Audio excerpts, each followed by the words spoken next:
I'm delighted today that Lorie Hartshorn, who is the host of the 700 Club Canada, is with us just to share her specific thoughts on the subject of Easter as it relates to forgiveness and the hope that she has, and hopefully you have as well, in life. Lorie, thanks for joining us today. And I just am so glad that you want to talk about forgiveness. Tell me why. Well, Mike, that's what the story of Easter is all about, right?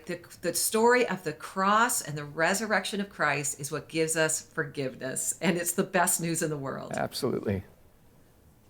Yeah, so as you think about it being the good news, a lot of people don't understand that. So how did that become good news for you? And talk to me about that issue of forgiveness. You've interviewed many people about it. What's your take on it?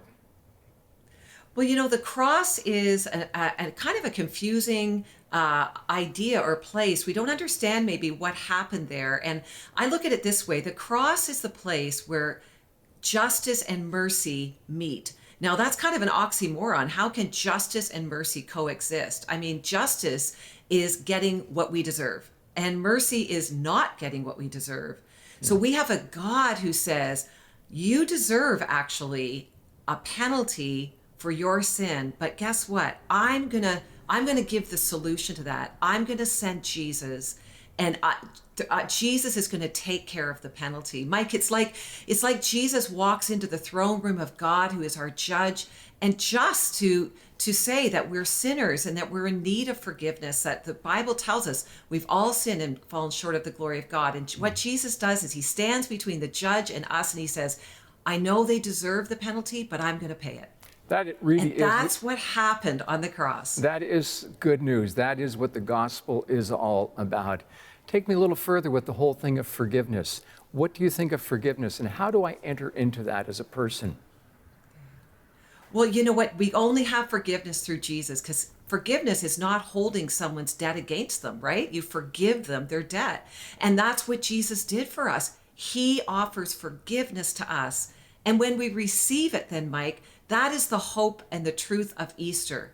Based on a true historical event, and also based on what Scripture says, we now have hope that's found in the work of Christ. Nothing that we have to do ourselves, Mike. We don't have to earn it or deserve it. Jesus paid for it all. And all we have to do is receive this forgiveness. And that's what gives us new life and hope.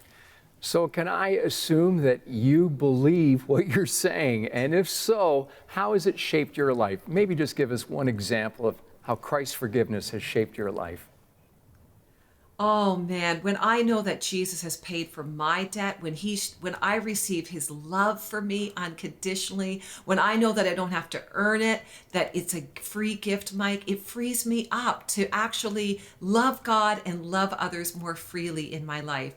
It actually also is just the power of the resurrection, Mike, is true for now and for heaven. We get the power of Christ in us now when we receive this forgiveness, and that's changed my life.